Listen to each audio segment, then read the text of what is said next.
You think you're so smart with your fancy little words? This is not so hard. When Sokka's father left to protect the Southern Water Tribe, he handed a teenage boy an impossible task. Imagine being thrust into the role of protector overnight with nothing but your wits to fill a father's shoes. Picture being that boy, standing weaponless in a battlefield of elements, with no bending abilities in a world where bending defines power. Like a warrior without a sword, he faced a question no one should answer alone. How do you find your place? This is where Sokka's real story begins, with the moment he had to look inside himself and discover what kind of warrior he could become when everyone else wielded abilities he could never possess. Today, we're tracing the psychological journey that the show never fully explored. How does one find strength when everything that defines power is beyond reach? Think about the most pivotal moment in Sokka's life. Most fans point to his training with Master Piandao or even meeting the Kyoshi warriors. But what if the real turning point came much earlier? What if the day that truly shaped Sokka wasn't his first battle, but the moment his father sailed away, leaving a teenage boy with the impossible task of becoming the man of the tribe?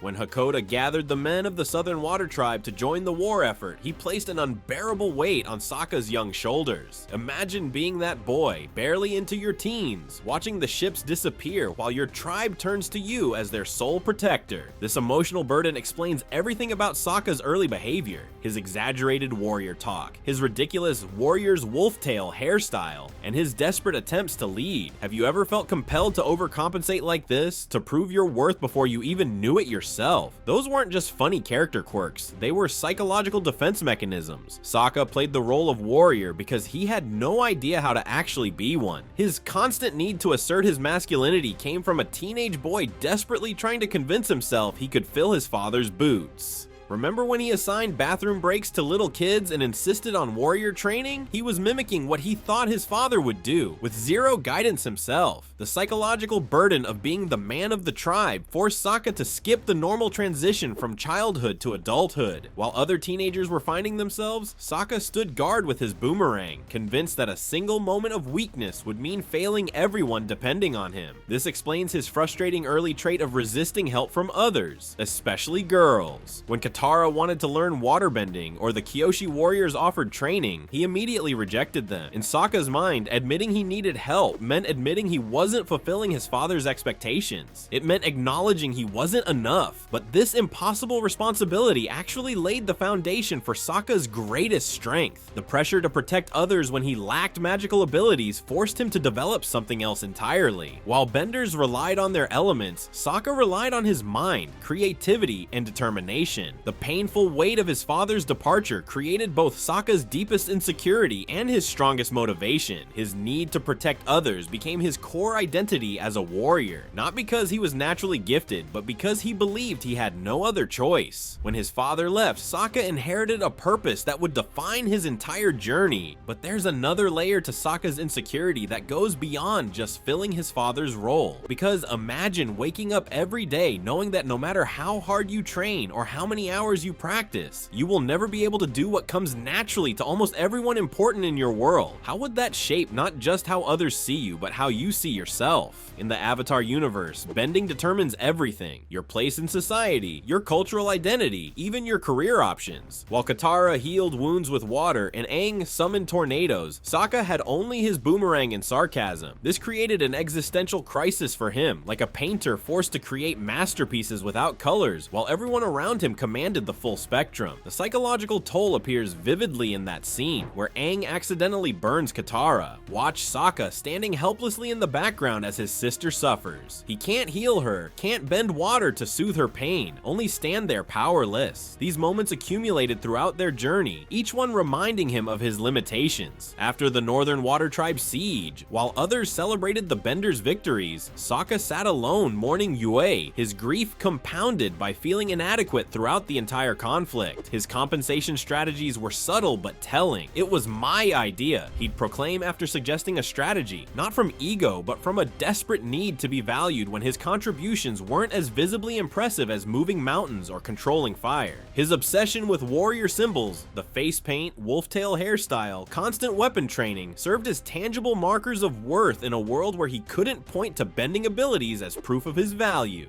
When the gang meets the Earth Rumble fighters, everyone marvels at Toph's earthbending while Sokka practices fighting moves in the background. Not because it could ever match earthbending, but because it was all he had to offer. But what if this apparent weakness, this inability to bend elements, was actually pushing Sokka toward developing something far more valuable? What if being the normal one forced him to exercise mental muscles the others never needed to strengthen? Because Sokka couldn't rely on bending to solve problems, he had to observe, analyze, and outthink his opponents. When others reached instinctively for their bending, Sokka had to see patterns, anticipate movements, and innovate solutions. While benders trained their chi, Sokka unknowingly trained something potentially more powerful, a strategic mind that could see possibilities others missed. That strategic mind wouldn't go unnoticed forever because there was someone in the Avatar world who understood that true power isn't always visible in spectacular displays of bending. Master Piandao, the greatest sword master in the Fire Nation, saw value in Sokka not despite his inability to bend, but precisely because of it. When Sokka approached Master Piandao's castle, claiming he was worthless, the master recognized something everyone else had missed, a natural creativity that no amount of chi training could develop. Sokka's journey to find Master Piandao marked the moment he stopped trying to compensate for not being a bender and started embracing what made him unique. When Sokka first arrived, he expected to immediately learn sword fighting techniques, but grew frustrated with Piandao's seemingly unrelated exercises. "Why am I painting landscapes when I should be learning to fight?" Sokka once grumbled, unaware that these tasks were unlocking his potential in ways combat drills never could. Each exercise carried deeper meaning that transformed Sokka's perception of his own abilities. Painting landscapes taught him battlefield awareness, seeing all pieces in motion simultaneously rather than fixating on a single opponent. The calligraphy built precision and commitment to every movement, essential skills when your strikes can't be enhanced with elemental power. And when blindfolded in the garden, Sokka learned to perceive the world beyond sight, feeling the environment through his other senses in ways similar to how benders connect with their elements. "I thought I needed a sword to be useful," Sokka reflected later, "but Master Piandao showed me my mind was already a weapon." What makes this training revolutionary was how it contradicted everything Sokka expected. He sought combat skills, but Piandao understood Sokka didn't need to be taught how to fight. He needed to recognize the strength he already possessed. The revelation came when Piandao discovered Sokka wasn't Fire Nation, but accepted him anyway, demonstrating that perspective matters more than conformity. As a master swordsman in a nation that prizes bending, Piandao recognized in Sokka a kindred spirit, someone whose strength came from thinking differently. The meteorite sword Sokka creates becomes physical proof that his different thinking has value. Made from material that fell from the sky, something alien to the natural world as Sokka often felt among benders, the space sword represents his unique place in Team Avatar. When Sokka loses this sword later, he doesn't lose his effectiveness because the sword was never the source of his power. Piandao's genius was helping Sokka recognize what was already there. When Piandao tells Sokka, "The way of the sword doesn't belong to any one nation," he's really saying that power doesn't come from fitting in. It comes from bringing your unique perspective to whatever you do.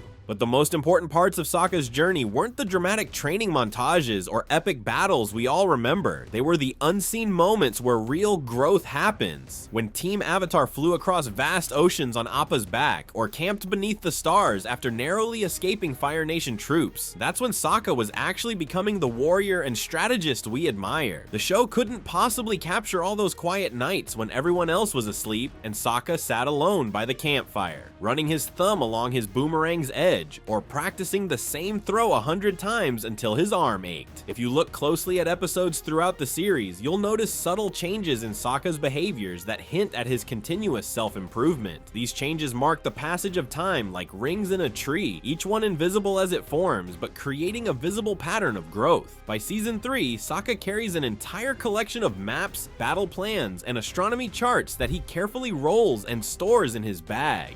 These midnight hours of study transform him from someone who barely knew how to read a map into a navigator who casually references obscure geographical features to guide their journey. The evolution of Sokka's relationship with failure reveals his hidden growth journey. When Suki and the Kyoshi warriors first defeated him, he stormed off in embarrassment, but something profound happened between scenes. We never witnessed the moment when Sokka swallowed his pride and asked Suki to teach him, but by the time he faces Master Piandao, Sokka approaches defeat as an an opportunity, like someone who had practiced failing 1,000 times in the unseen hours before sunrise when true change occurs. Watch Sokka in the background during battle scenes. His eyes track movements, analyze stances, and mentally catalog techniques. Later, he incorporates these observations into his own fighting style, picking up the fluidity of water bending, the solid stance of earth bending, and the precision of fire bending. This adaptive learning happens gradually without any character acknowledging it, like water slowly carving a canyon. His weapons and notebooks tell the story of this invisible progress. Sokka's boomerang precision comes from thousands of repetitions we never witnessed. His early drawings are simple and practical, basic maps and crude sketches, but by the time they're planning the day of Black Sun invasion, his schematics have become sophisticated engineering documents, reflecting his growing confidence as the group's strategist. These changes happen without fanfare, yet they create the foundation for his most heroic moments. The quiet, determined practice becomes the unexpected skill that saves his friends when they need him most. Those complex plans in Sokka's notebooks weren't just evidence of improved drawing skills, they represented the emergence of Team Avatar's most underrated weapon. In a world obsessed with bending the elements, no one expected that their greatest advantage would come from the one person who couldn't bend anything except the course of their entire mission. Have you noticed how Team Avatar started turning to Sokka first when facing complicated problems? This change wasn't sudden, but grew through many dangerous situations where Sokka's thinking saved them when elemental powers couldn't. At the drill-threatening Ba Sing Se, Sokka figured out its structural weakness while others attacked with bending.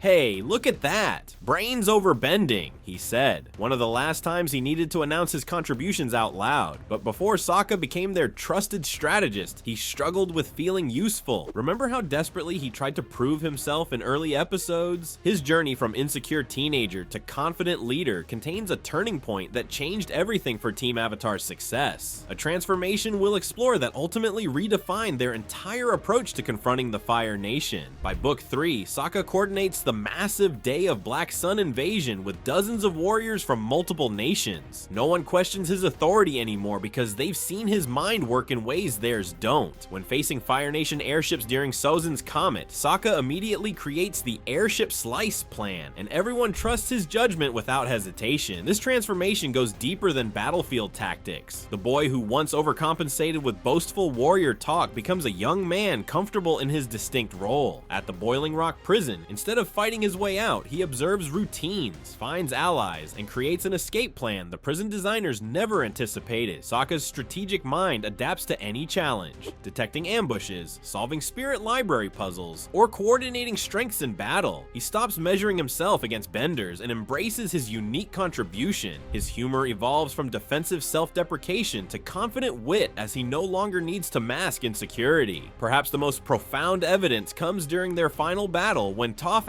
asks where to aim her earthbending. The world's greatest earthbender, who once mocked him mercilessly, now follows his direction without question. The team's victory doesn't come from overwhelming power, but from Sokka's ability to coordinate their strengths effectively, the ultimate expression of his journey from outsider to indispensable leader. And that's how Sokka transformed from a guy with just a boomerang to Team Avatar's master strategist. His journey reveals something profound about what makes a true warrior. Sokka never became the greatest swordsman or discovered hidden bending powers. Instead, he found something more valuable. Like a diamond formed under pressure, Sokka's non-bender status became his greatest asset. It forced him to develop that incredible strategic mind, invent those crazy contraptions, and see solutions nobody else could imagine. The very thing that made him different shaped him into someone irreplaceable. That's the real lesson. True growth comes from embracing what makes you uniquely you. Sokka didn't become a warrior by transforming into something he wasn't. He became one by understanding who he truly was. What weakness in your life might actually be pointing you toward your greatest strength?